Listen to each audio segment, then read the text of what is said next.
Tapi tiba-tiba begitu. Namun ternyata Masya Allah, ini terjawab dalam sebuah hadis, ya kan? Ada seseorang yang meminta kebaikan, namun tidak diberikan. Ya, akhirnya orang ini berjuang sendiri dengan kelompoknya, dan Allah berikan kemenangan. Jadi itu justru untuk menggenapi hadis tadi. Kalau kita dan kalian yang live nonton percaya dengan Qasim Al-Mahdi, itu harus terpenuhi membuat itu.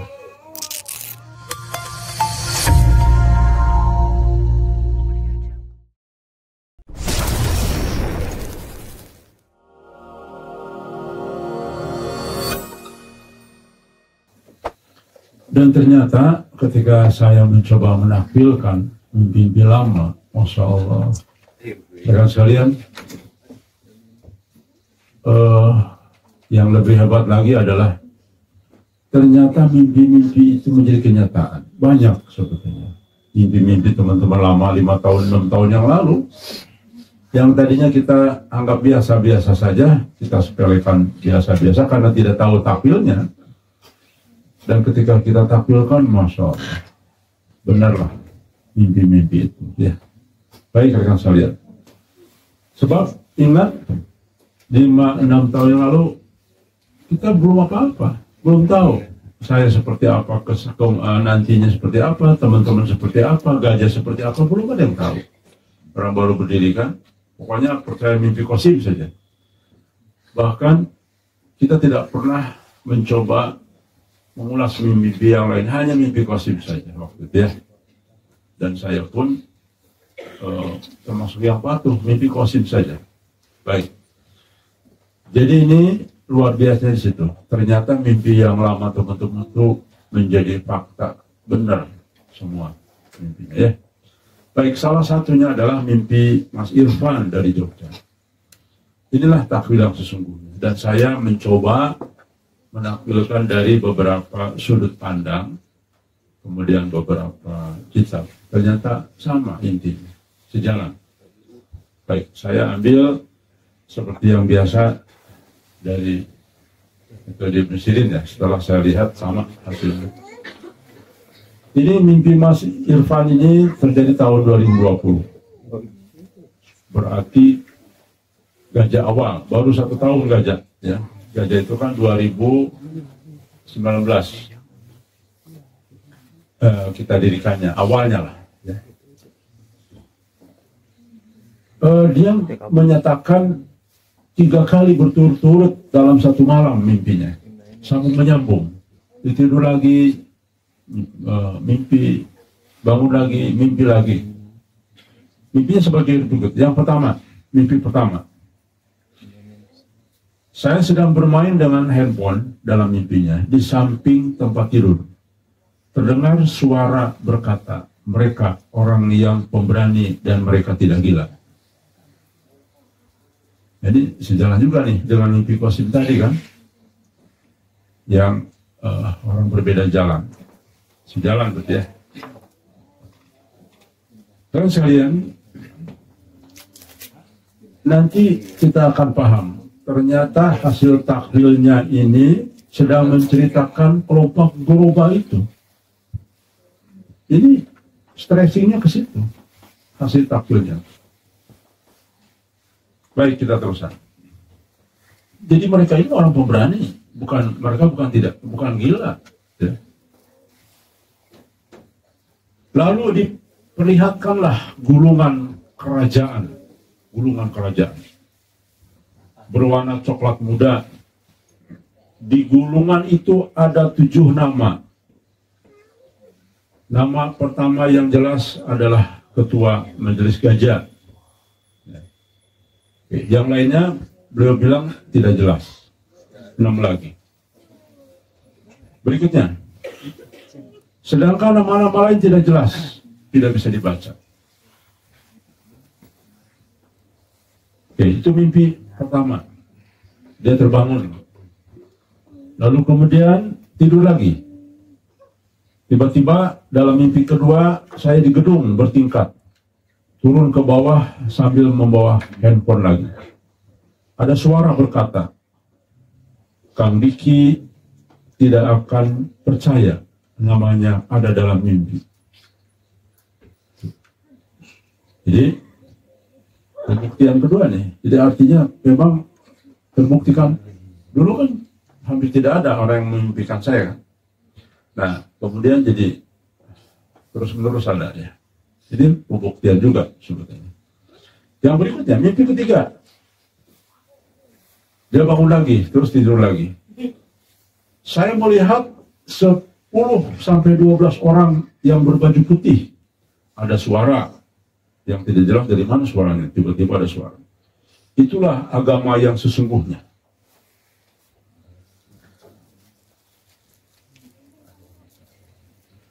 Baik, itu selesai mimpinya begitu.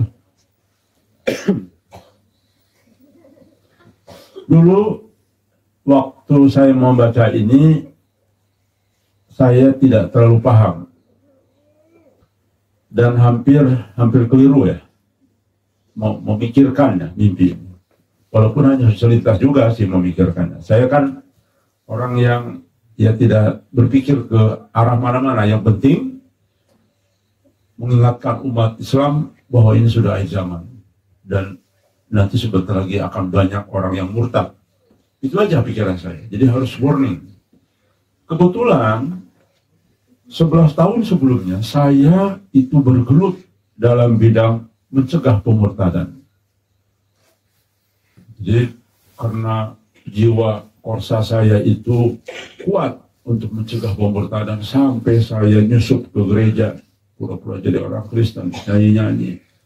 Kemudian ngambil risiko berat lah, berhadapan dengan kaki tangan CIA kan. Banyak sekali ketika nyusup itu, Masya Allah, luar biasa ya. Jadi jiwa korsa saya itu, loh kenapa ya, kok ada orang Islam yang murtad? Bisa kesaksian di gereja, bayangkan ya. Dan saya mencegah untuk tidak sampai terus-menerus orang-orang Islam murtad kepada agama batil ya. Baiklah sekalian. Jadi ketika tahu bahwa ini sudah ujung akhir zaman, yang terbayang oleh saya, Masya Allah. Kebetulan saya banyak membaca kitab-kitab akhir zaman ya dulu. Senang memang. Berarti ini akan ada pemurtadan besar-besaran ini. Kalau memang sudah ujung akhir zaman, Al-Mahdi sudah muncul, berarti Dajjal sebentar lagi muncul. Kan begitu. Jadi dalam pikiran saya nggak terpikir saya akan jadi apa seperti apa. Nggak ada sama sekali. Nggak ada sama sekali. Saya hanya berpikir, ini nyambung dengan perjuangan Al-Mahdi ini.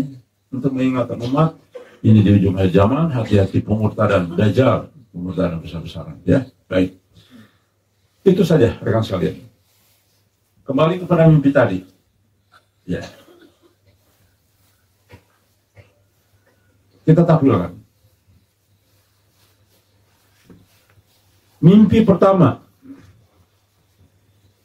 Gulungan kerajaan dan 7 nama dan suara mereka berani dan tidak gila. Ini simbol gulungan kerajaan adalah suhuf, mushaf, paten atau surat, ya, paten surat, istilahnya begitu, atau kata lain maksudnya. Dalam tafsir Ibnu Sirin, melihat gulungan atau lembaran yang berisi nama-nama menandakan amanah mandat atau perjanjian besar. Terusan. Apalagi disebut kerajaan, dalam itu ini gulungan kerajaan. Ada si pemimpi melihat ini gulungan kerajaan, menandakan keterkaitan dengan kepemimpinan dan tugas besar yang bersifat ruhani dan strategis. Kita ingat kan, jadinya ada 7 tokoh yang akan membayat bersama-sama dengan 313 orang. Ya. Ini insya Allah ada hubungan dengan sekalian. Nanti dalam takwil yang lainnya ada itu. Ini sesuai dengan Quran surat Al-Isra ayat 71. Pada hari kami panggil setiap umat dengan pemimpinnya. Masya Allah. Berarti nanti kita akan dipanggil bersamaan. Ya kan? Baik. 7 nama. Dalam nama pertama adalah ketua gajah ya. Angka 7 dalam tafsir mimpi sering dikaitkan dengan kesempurnaan takdir atau lingkaran inti. Misalkan Ashabul Kahfi berjumlah 7 di dalam Al-Quran ya. Oke. Jadi ini kesempurnaan takdir dan lingkaran inti. Yang berikutnya, nama ketua gajah di urutan pertama memberi isyarat peran utama dalam lingkaran inti ini. Penempatan nama di urutan pertama biasanya menunjukkan peran kepemimpinan atau pionir dalam amanah tersebut.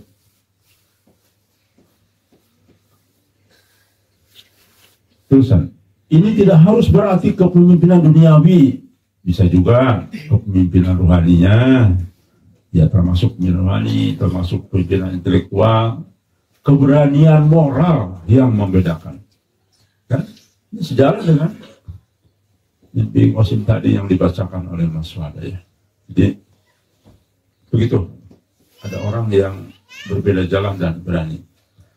Nama lain tidak jelas, isyarat bahwa yang lain masih tersembunyi atau belum tiba masanya untuk dimunculkan.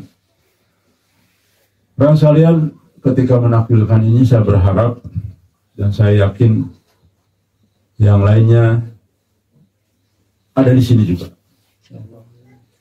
Saya berharap seperti itu. Dan kita semua memang sedang diuji oleh Allah. Rekan sekalian, saya punya keyakinan pada akhirnya bahwa ini bukan saya. Dimana bayangkan saya diuji dengan ujian yang tidak masuk akal.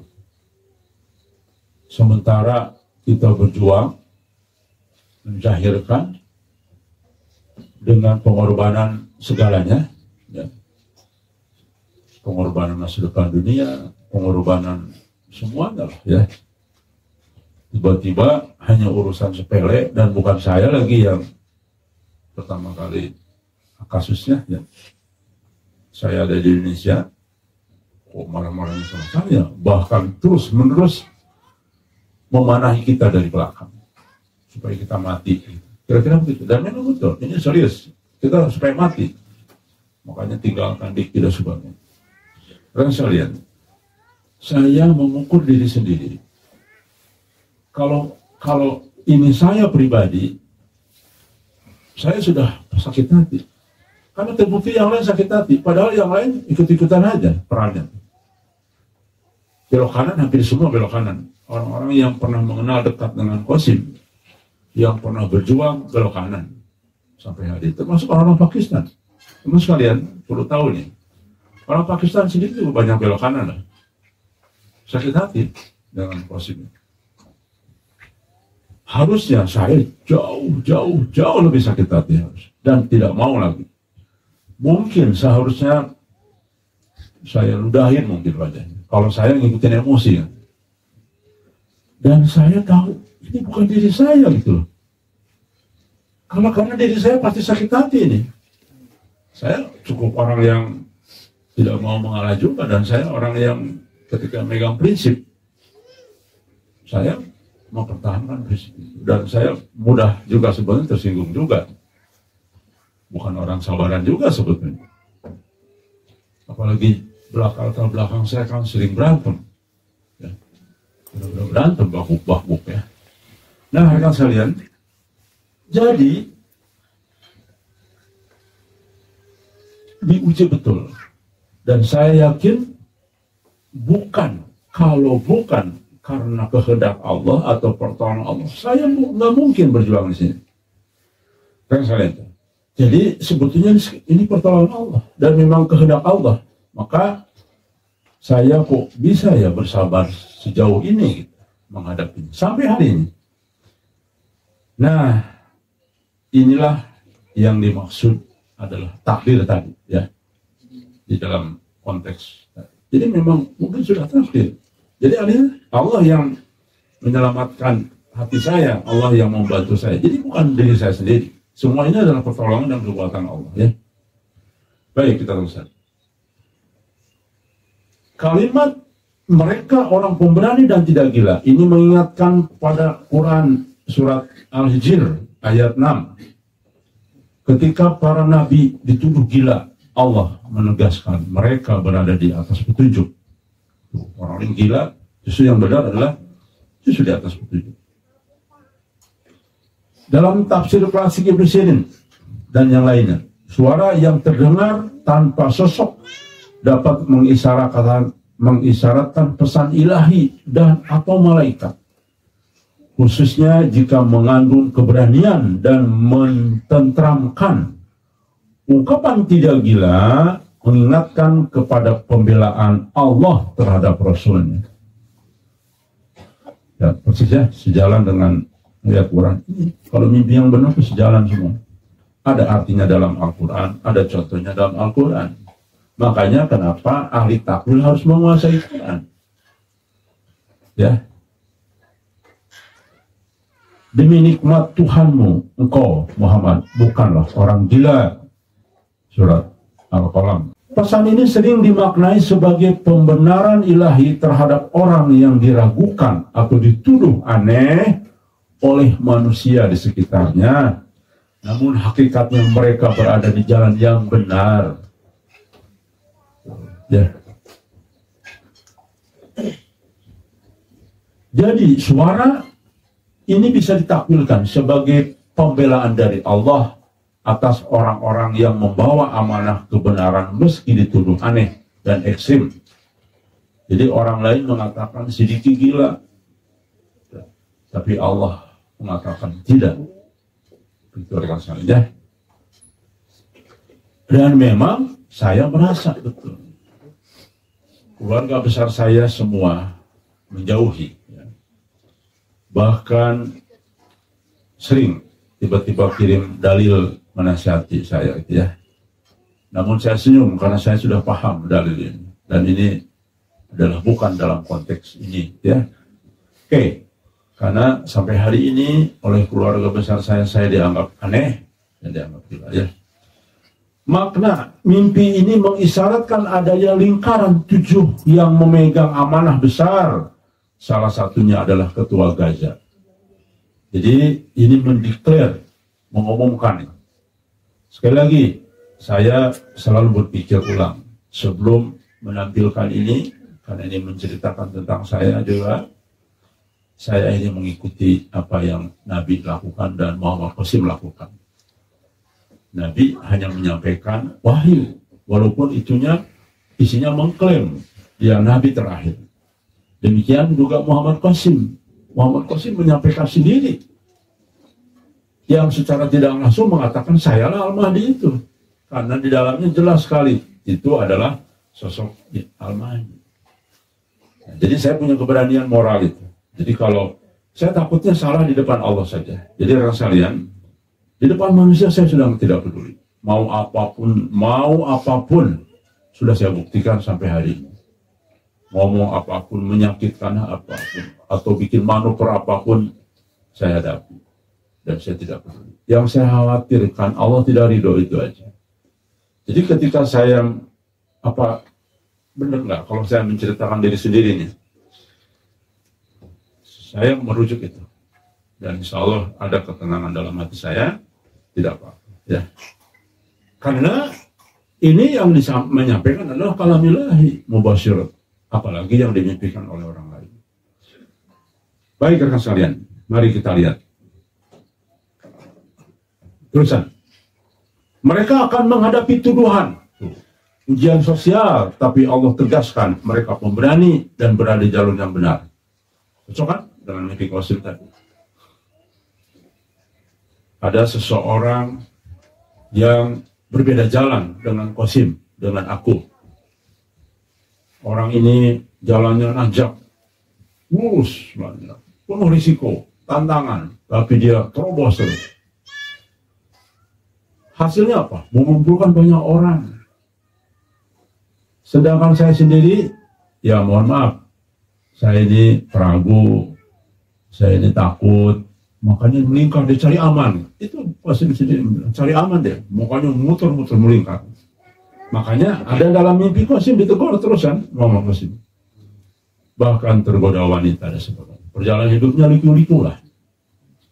Kalau kita ini liku-liku, lulus. Kalau dia liku-likunya penuh dengan, ya begitu. Ya, teman-teman sudah paham. Jadi, cocok kan? Ada kesamaan dengan mimpi induknya, yaitu mimpi Muhammad Qasim.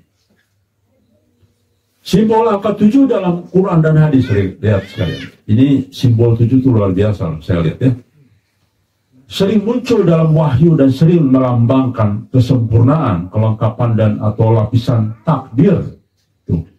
Tadi saya katakan ya, kalau itu diri saya sendiri, saya sudah tidak sanggup. Yang aslinya saya tidak sanggup.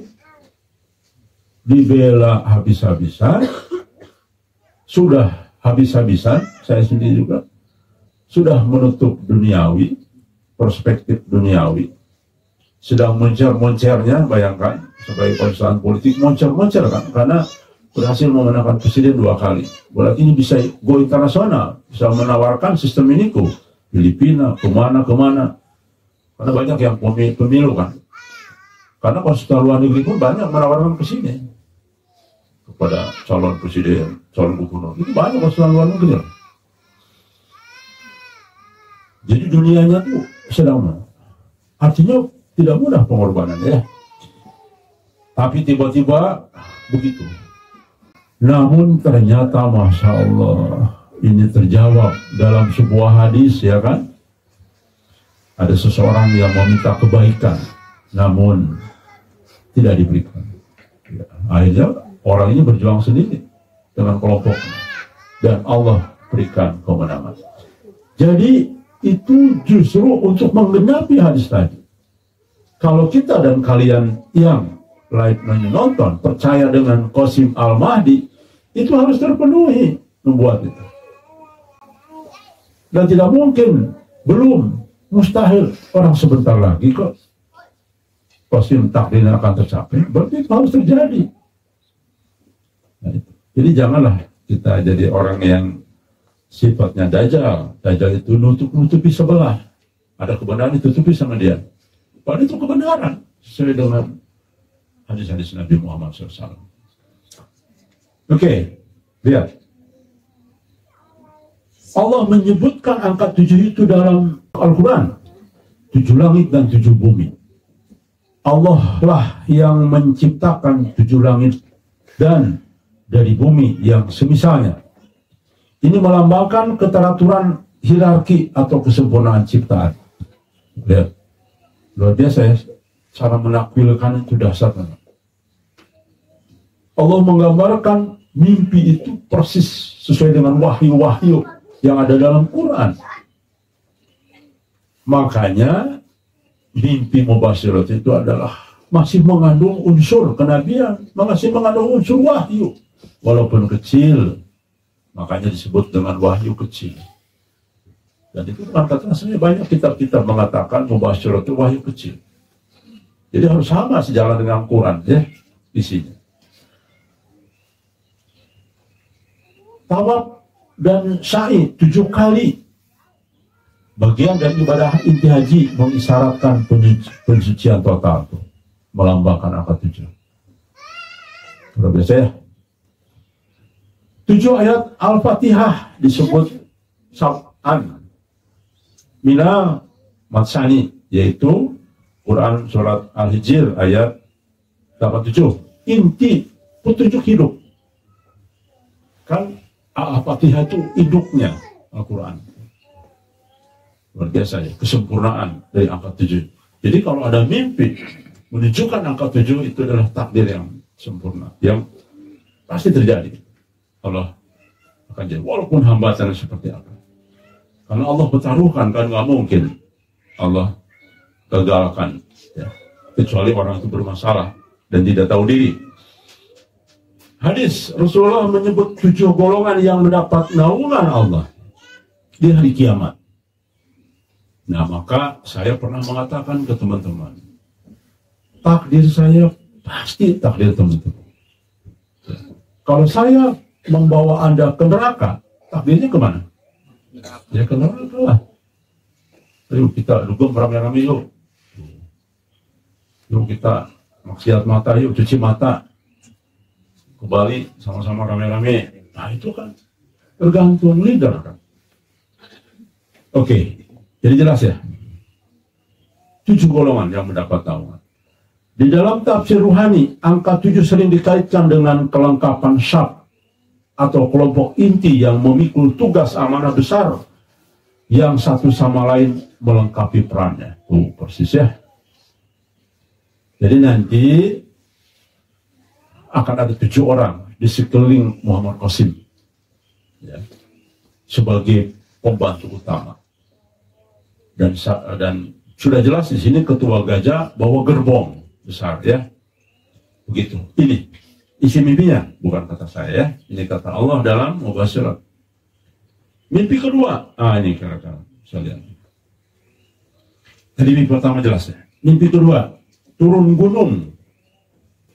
Turun gunung sambil pegang handphone. Kang Diki tidak akan percaya. Ya. Oh, turun gunung, gedung. Oh iya, turun.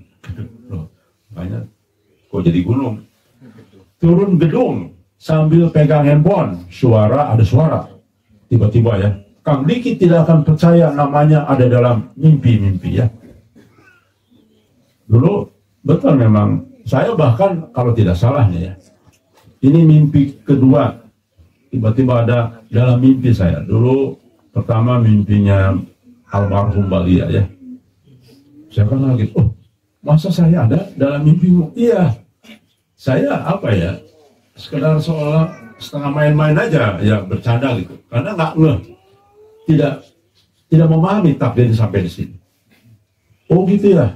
Nggak tidur kali. Enggak kan ini. Oh ya sudahlah. Demikian juga masih depannya. Tiba-tiba masih. Yang benar. Ada saya. Jadi saya pun mengabaikan. Jadi walaupun kaget, tapi saya abaikan. Ya alhamdulillah lah, positif. Begitu aja sih mimpinya. Yang penting saya lihat positif, tidak negatif ya. Saya takut juga salah. Saya sudah lama khawatir. Ini jangan-jangan saya agak salah, salah. Jangan-jangan Muhammad Qasim bukan Al-Mahdi di bahaya berat. Ini saya yang mengajak orang untuk percaya tiba-tiba keliru kan. Saya selalu khawatir itu. Tapi alhamdulillah terus dikuatkan ya. Turun dari gedung bertingkat dalam Ibnu Sasi, turun dari ketinggian bisa berarti merendahkan diri, mendekati ke masyarakat, memulai fase baru dari atas konsep ke bawah, aksi nyata. Jadi tidak hanya omdo tapi terjun. Ya. Handphone simbol komunikasi dakwah dan informal zaman modern. Suara tidak akan percaya namanya ada dalam mimpi. Ini bisa dimaknai sebagai syarat kerendahan hati atau ketidaksadaran ketua gajah sendiri akan posisi yang penting di sisi Allah. Banyak orang soleh tidak sadar keutamaannya. Begitu rekan sekalian. Maknanya mimpi ini menegaskan pesan pertama. Peran ketua gajah memang besar secara ruhani, tapi dia sendiri cenderung tawadu, tidak menganggap dirinya sehebat itu. Ya, itu ya saya berusaha juga untuk tidak terlalu seperti halnya gila. Membacakan mimpi ini saya khawatir juga salah persepsi. Tapi saya sadar saya harus menjelaskan langsung nih supaya kan saya sendiri yang mengalami ya.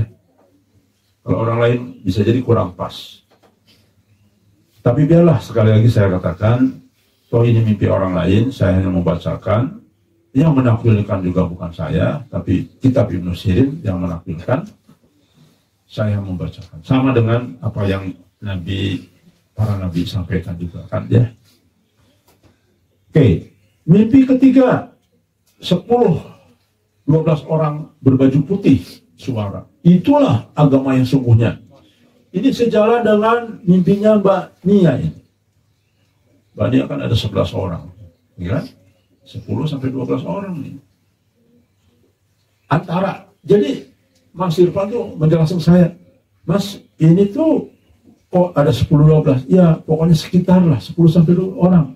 Dia menghitung, pokoknya dalam mimpi itu sekitar begitu. Berarti kan tidak baku. Sehingga insya Allah bersejalan dengan mimpinya Mbak Nia. Masih ingat nggak? 11 ya angkanya. Nah, 11 orang. Sejalan kan? Luar biasa ya. Padahal Mbak Nia sini belum tahu nih. Ini kan Mbak Nia itu baru 3 bulan lalu percaya mimpi Qasim. Ya. Tapi dia karena sedang dalam perjalanan mencari siapa pemimpin akhir zaman itu. Karena ada amanah dari Abah Anom. Secari kertas untuk disampaikan ke pemimpin zaman itu. Nah, dia keliling lah sampai dia tidak lagi usaha apa-apa, dia mencari jati diri, dia banyak berzikir, makanya gabung dengan Abah Anom dulu ya. Nah, diberikanlah ini tulisan ini, serahkan kepada dia nanti ya. Dan ternyata dikasih mimpi 11 orang itu ya. Oke, baik. Suara lagi, tadi lagi. Inilah agama yang sesungguhnya. Oke, baik. Baju putih dalam tafsir klasik, lambang kesucian, kebenaran, dan fitrah iman. Yang berikutnya, 10 sampai 11 orang bisa melambangkan amanah jamaah inti yang bersih hatinya. Jumlah ini dekat dengan simbol Ahlul Bait dan pengikut awal atau jamaah ghuraba. Nah, itu dia. Ya. Lihat. Jadi 10 sampai 12 orang ini melambangkan jamaah ini, jamaah yang bersih hatinya. Bersih. Ya. Hanya untuk Allah dan sebagainya. Jumlah ini dekat. Jumlah ini dekat dengan simbol Ahlul Bait, Ahlul Bait. Ahlul Bait ya, betul ya. Dan pengikut awal atau jamaah ghuraba. Pernah sekalian, saya sudah pernah menjelaskan bagaimana kisi-kisi arti ghuraba. Ini diperkuat dengan mimpi berarti. Suara, itulah agama yang sesungguhnya, menunjukkan bahwa agama sejati di akhir zaman akan dipegang oleh sekelompok kecil yang bersih hatinya. Bahwa kita yang terpilih ini, yang nanti terpilih sampai dengan angka 70 nanti yang akan bayar, itu orang terpilih yang dicuci hatinya ya. Dan belum tentu semuanya lolos yang namanya. Karena ada mimpi yang lain. Apa? Jika Allah ingin menargetkan si fulan diuji, tapi tidak lalu akan digantikan sama yang lain. Tuh.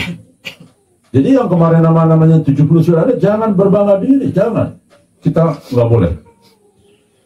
Justru itu sinyal agar kita terus lebih baik lagi. Sinyal seperti Nabi harusnya. Ketika Nabi dijamin masuk surga, Nabi adalah Nabi terakhir. Itu kan luar biasa. Kebahagiaan yang luar biasa.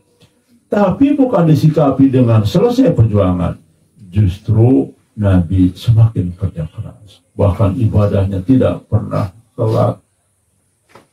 Itu, makanya hati-hati. Ini yang sudah namanya disebut-sebut. Karena sudah terbuka waktu itu ya. Dan bukan saya yang membuka. Tapi Mas siapa? Yesus sendiri yang buka namanya. Aduh, sebetulnya saya lebih suka jangan dibuka lah. Ya, tapi sudah terlanjur. Nggak apa-apa, takdir Allah juga. Nah, rekan sekalian, jangan merasa. Karena hati-hati itu ujian, bisa jadi ujian. Ya. Tapi intinya, agama yang sesungguhnya sedang dijalankan oleh kelompok kecil. Disebut dengan ghuraba itu ya. Akan tetap ada segolongan umatku di atas kebenaran.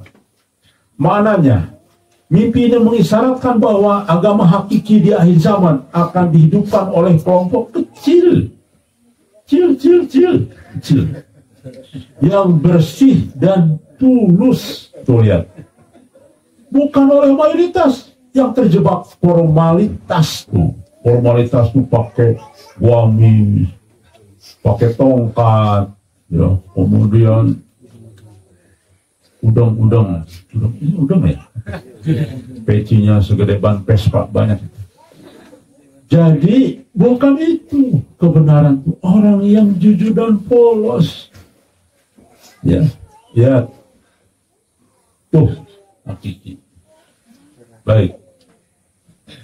Klarifikasi mimpi ini insya Allah mimpi benar karena muncul di sepertiga terakhir ada suara gaib di ciri-ciri yang benar, simbol-simbol Qurani itu sejalan dengan banyak ru'yah jamaah lain.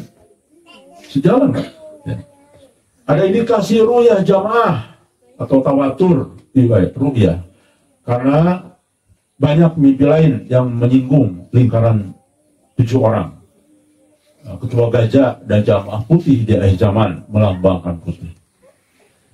Begitu rekan sekalian. Jadi kelihatan dari simbol-simbolnya ini sudah ini ru'yah syarif, ya, mimpi yang benar dari Allah.